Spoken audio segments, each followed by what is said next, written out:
Pada Sabtu 9 Desember 2023, media Israel mengomentari keputusan Yaman yang baru-baru ini melarang kapal apapun mencapai pelabuhan Israel melalui Laut Arab dan Laut Merah.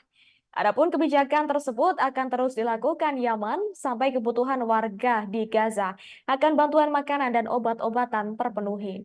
Dilansir dari almayadin.net pada Minggu 10 Desember lalu, mantan Kepala Divisi Intelijen Militer Pendudukan Israel, Tamir Haiman, mengatakan bahwa ancaman Yaman adalah masalah bagi keamanan nasional Israel.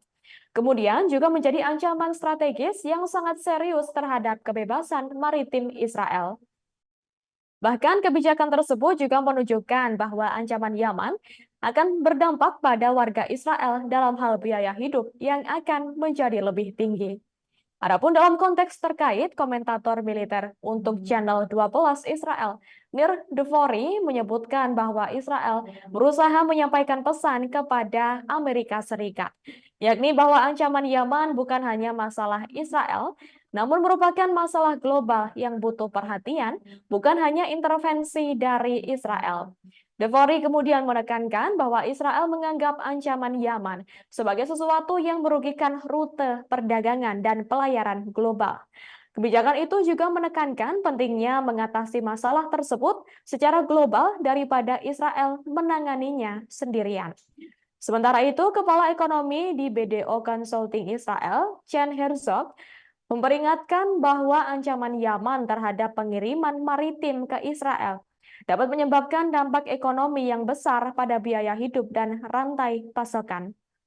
Hal itu menyoroti bahwa volume impor barang tahunan Israel berjumlah sekitar 400 miliar shekel dengan 70% diantaranya tiba melalui laut. Herzog kemudian menjelaskan bahwa ancaman Yaman berdampak pada Israel pada 3 tingkatan.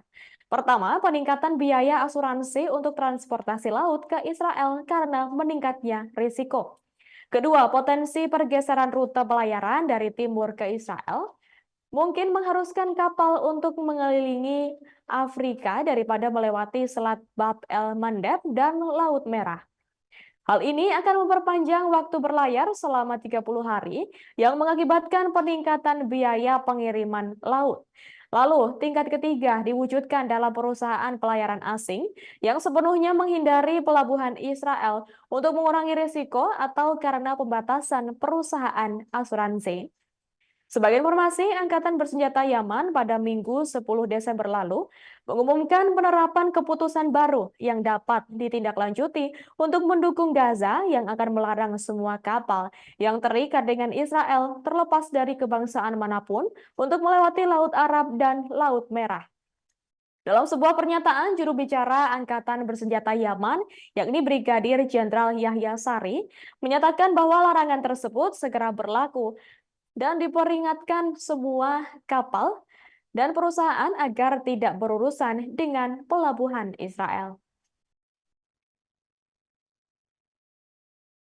Download Tribun X sekarang, menghadirkan lokal menjadi Indonesia.